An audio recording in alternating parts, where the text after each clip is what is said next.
All right, you just heard Miller and I about President Obama. We had a discussion last night as well. You are the president, okay? You have won the election. And then you're faced with this incredible chaos. What do you do?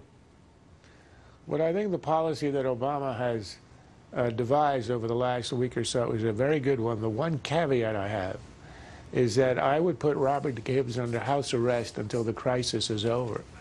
He talks a lot. He's not sure what he's supposed to say. He knows that any word he says can be dangerous. And then he said something that the LA Times quotes him as saying last night, that any new government, quote, has to include a whole host of important non-secular actors. Now, when you think about that, who are the non-secular actors?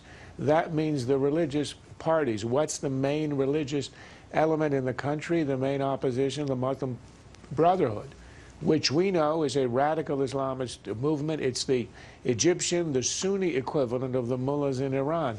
Now, it may turn out that in the end, any government is going to have to include the Brotherhood in some kind of coalition. But why in God's name would the United States unilaterally been raising the issue and suggesting it and encouraging it and legitimizing it when it's unnecessary? I think what the president has done, generally speaking, in supporting the reforms at the beginning when he first spoke on Friday, and then when he sent Wisner, the man you mentioned, the former ambassador, to essentially say to the president of Egypt, your time is over, the transition begins. And a few hours later, Mubarak announces he's not going to run. I think that's a good, clean, smart policy. Work behind the scenes. Do not make proclamations.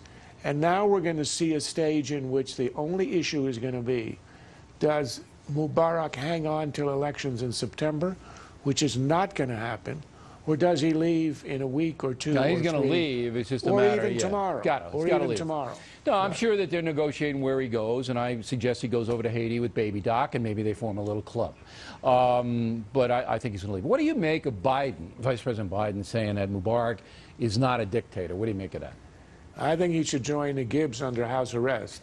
This is a time when anything you say can be inflammatory. And I don't know why the Secretary of State was on all the 5 talk shows. Again, when you're speaking extemporaneously, you can make mistakes. And one false word that gives the wrong impression can do a lot of damage. Of course it can. What the president ought to do is to give controlled statements, either issue them or read them, where you control the language and all the code words and all of the nuances. But I want to make one point, and this goes back to the top of the broadcast. The reason it's so dangerous for Biden to say that or Gibbs to say anything is because Al Jazeera picks it up, okay, spins it out anti-American. And we had at the top of the broadcast, I don't know whether you heard it or not, Sam Donaldson telling us how great Al Jazeera is. I'm just appalled. I mean, this is the most virulently anti-Semitic, anti-American network, I think, in the world. And now we have the far left in America, led by Donaldson in the New York Times today, saying, you know, they're good guys. They're freedom guys. And I'm going, what? Well, look, this happens to us every time. During the Iranian Revolution of '79, the Islamic Revolution, you had all this nonsense coming from liberals, even from high administration officials in the Carter administration, saying how Khomeini was just, you know, a moderate. He was not really radical. A lot of his statements you could discount.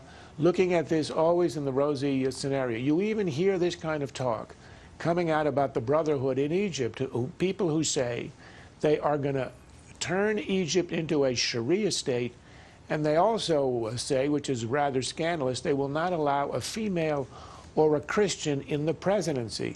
Are these actors that Gibbs and this administration want to see included in a coalition or new government? The answer is no. Oh, and then you think about the tourists that were gunned down over the years by these people. Look, these are people who are al-Qaeda. These are al-Qaeda.